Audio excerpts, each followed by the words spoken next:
Today I will show you a comedy, fantasy, mystery film from 2009, titled Symbol. Spoilers ahead. Watch out and take care. A Japanese man wearing very colorful pajamas wakes up in a white, empty room with no doors or windows and no apparent ceiling. When he approaches one of the walls for a closer look, he finds something peculiar sticking out of it, a protuberance shaped like a male member.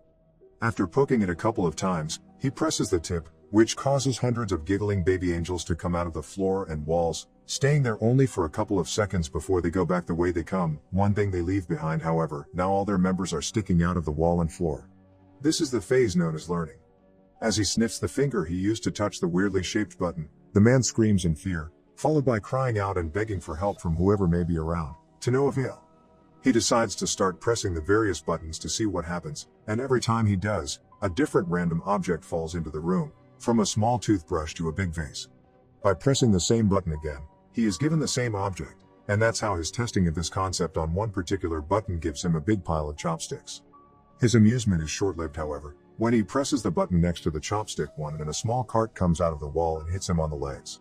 The next button he presses after crying out in pain transforms into a butt, which passes gas on his face. Hours later, the man has accumulated a huge variety of random objects in the room, and when he throws the ball at the wall, it presses a button that gives him sushi. This excites him since he's been getting hungry, but he realizes that he's missing soy sauce.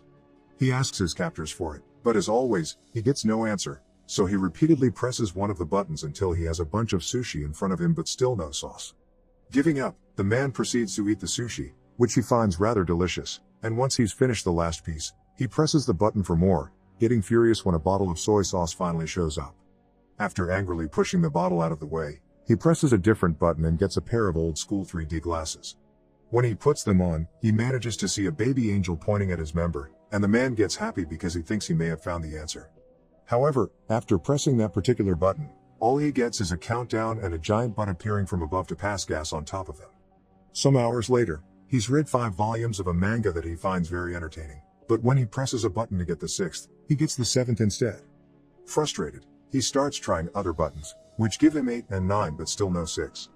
The last button he tries, though, has an important surprise for him. It opens a section of the wall that hides a door behind it.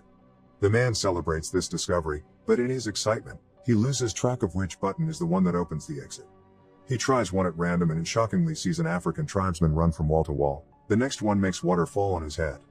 The third one turns out to be the one he needs, and as soon as the wall opens, he runs to it, only to see it close on his face. His second try ends the same way, and it's then he realizes that the door stays open as long as the member tip is down, so he starts trying out different ways to achieve it. First, he goes for a runner position, pressing it with his foot. Next, he hits it with a fly swatter from as far as possible, hoping the distance will make a difference in his running time. None of these work, and neither do pulling it with a jumping rope or hitting it with the air sent by a fan. His following plan is to get on the cart and push it after pressing the button, but after a few tries, he comes to accept he simply can't control it. What he needs to do is find a way to keep the button tip down. He puts the huge vase on top of it, but the button manages to stick back up again, so the man reaches the conclusion that he needs to fill the vase to make it heavier. First, he tries the water button, but it's pointless. No matter how hard he tries to redirect the water, it only falls on him and nowhere else. His next attempt involves filling the vase with sushi, but it becomes so heavy he can't even pick it up.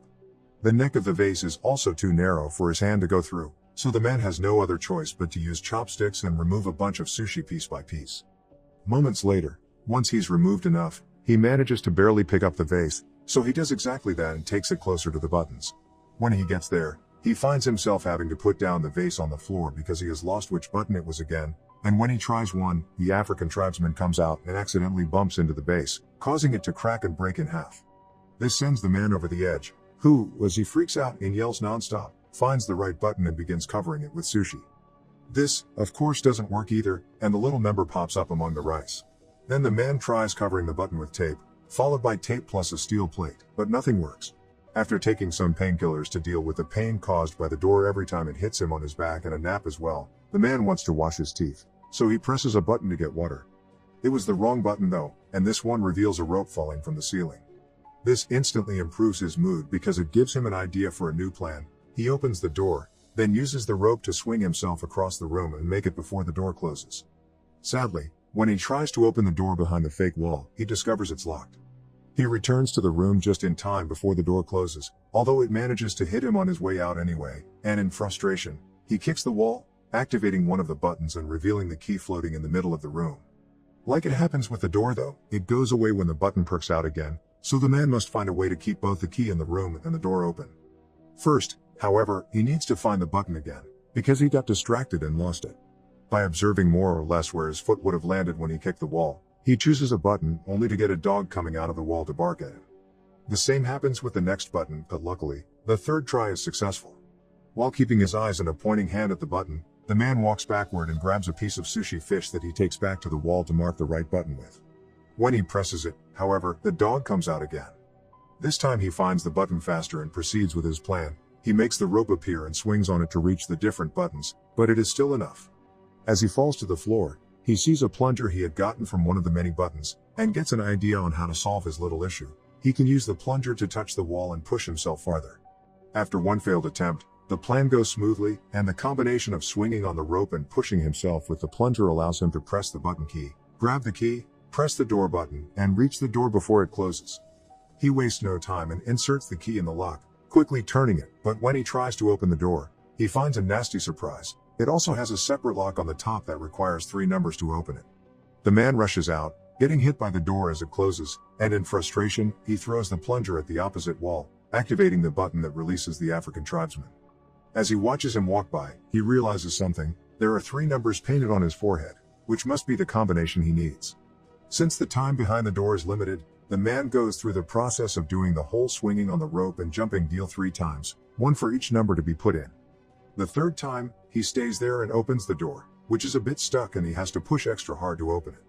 When he finally manages to do so, the piece of wall behind him closes, leaving him trapped and without enough room to finish opening the door. Devastated, the man sits on the floor and starts crying, remembering all the fun he had with the objects he had gotten from the buttons. He had been locked there too, but at least he had room to move and entertainment, and now he realizes he didn't appreciate what he had while he could. Suddenly, he feels a breeze on his face coming from the left wall. As soon as he touches it, he finds a crack that indicates it's a fake. He wastes no time and pushes the panel open before running out of there, soon reaching a mysterious hallway floating in a pitch-black area. It feels like he spends an eternity running towards an exit, and when he finally makes it to a room, his hair is longer and the colors of his pajama have faded. This room is also empty and the door he uses closes as soon as he enters, but instead of baby angels, here there are adult ones, who also disappear into the wall and only leave out their members to be used as buttons. This is the phase known as practice. Meanwhile, in a city in Mexico, little Antonio's family is worried because the father, a wrestler known as Escargot Man, is behaving more taciturnly than usual. His wife thinks it may be because this next opponent is much younger than him, but the grandfather points out that what matters is experience, not youth. Escargot Man is picked up by his daughter's sister Karen on her truck and she drives him to the wrestling ring so he can start getting ready early, which includes changing clothes and praying to the Virgin. At school, Antonio is being bullied by his classmates for betting on Escargot Man, calling him a weak loser. As the time for the match to start approaches, Sister Karen takes her van again and picks up Antonio and their grandfather to take them to see Escargot Man in action. Karen doesn't stay though, and Antonio and his grandfather find some of the last seats for themselves right before the show begins. The first team that enters the ring are the Northern Tough Ones, formed by Super Demon and Tequila Joe. Then Escargot Man and his partner Silver Eagle come in under the team name Kiss Me A Lot.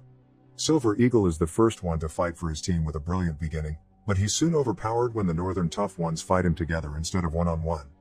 They keep gesturing at Escargot Man, asking him to join the fight, but he refuses to do so until Silver Eagle pulls a trick to make Super Demon and Tequila Joe hit each other, allowing him to escape. Escargot Man is quickly overpowered as well. But just when his opponent is about to hit him with a chair, the man in the mysterious room presses a member button and causes Escargot Man to magically extend his neck and knock out both opponents with a hit of his head. In the room, nothing happens, which calls the man's attention, so he keeps pressing the same button, causing Escargot Man to knock out Silver Eagle, the referee, Antonio, and even the bell. Seeing no results, the man starts trying out different buttons. One causes the singer of a metal band to breathe fire above his audience during a concert in Los Angeles. The other makes a Russian magician fail his trick when he tries to make his assistant disappear, and the third one makes a man in China bark at his own dogs. The man is about to give up when he sees some light coming from above and notices that unlike the last room, here there is no ceiling and he can see the angels flying around in the distance. He decides to try something completely new this time, Instead of pressing the member buttons, he will use them to climb the walls. It works, and every time he grabs a button with his hands or steps on them with his feet, something amazing on Earth happens, from flowers blossoming to an elephant dying. The highest he goes, the more complex the effects become. It's not only nature anymore, there is also humanity in both the little and the big things, like a toaster and landing on the moon.